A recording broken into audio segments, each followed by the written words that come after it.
In this next video, we are going to decide if we want to sell a product as is or process it further. So let's say we are making a product. I think I used earlier the t-shirts. So we're making plain t-shirts, we're selling them, we're making money, we are happy as clams. But maybe we can do something to make our t-shirts sell for more money. With an additional investment on our part, right? So we talked about maybe we put some funny designs or slogans on them. So we could have, I don't know, like tissues, right? Maybe we're making tissues like Kleenex, and then, they decided to upgrade some of them to have the lotion in them so that when you're blowing your nose 400 times a day during cold season, it doesn't get all chafed. Whatever it is, right? So we have a perfectly good product. It's not like the previous example where it's a damaged product or God, I can't think of now what we called it, defective product, but we just might want to process it further. All right, so we're still on product A with the exact same cost profile. Well, we could make A plus. And if we make A plus, it could be sold for $15 a unit. Remember, right now we're selling for $10 a unit. And we predict a market demand for $50,000 of product A plus.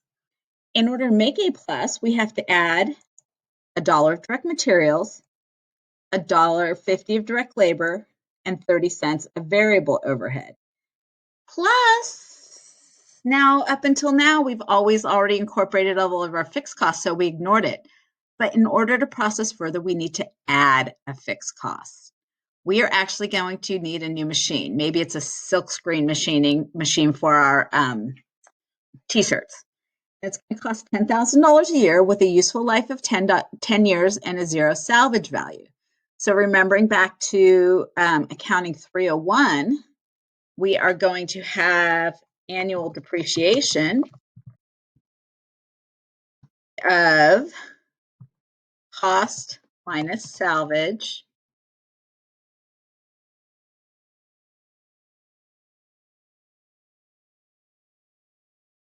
divided by 10 years. So we're going to have additional depreciation of $10,000 a year. All right, so let's take a look. Our incremental revenue, if we decide to process further, is going to be, now think about it. When we say incremental, we just want to know additional. We're already selling these units for $10 each.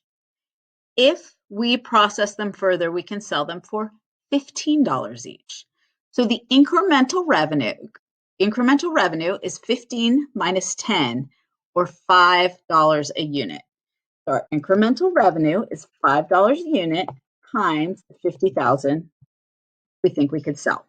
And that's from right here, market demand.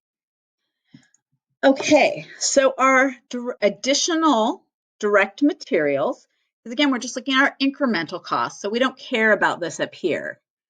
We just care about the incremental, which is down here.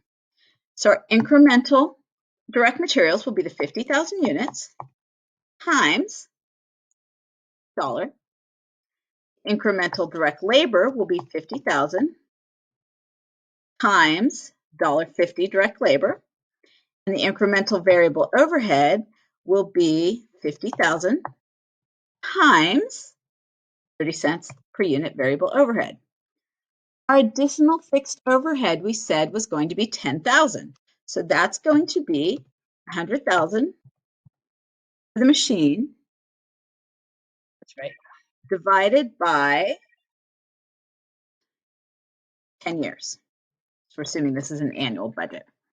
Okay, so, and then our variable selling, and remember that's just incremental fixed overhead because the other fixed overhead is already covered.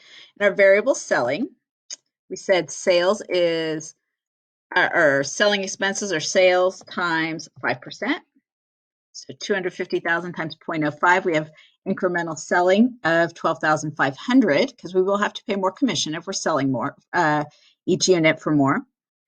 So our total incremental costs are $837,500, and I think we have an extra zero there. We do. $162,500. So the incremental benefit of processing further, of silk screening our t-shirts, is going to be $250,000 of incremental revenue minus $162,500 of incremental costs, or $87,500. So in fact, if we have the capacity, and you've heard me saying that a few times, do never lose sight of your capacity. Because once you go over capacity, now all of a sudden you have to buy a new building, a new factory, all your machines, right? And your fixed overhead costs are going to go through the roof. But as long as we have capacity, yes, as a matter of fact, we would like to process further and start selling product A1 because we will make an additional $87,500. All right, we have a couple more left to go, so I'm going to end this one. In the next video, we are going to talk about what happens if we have a resource constraint. All right, see you.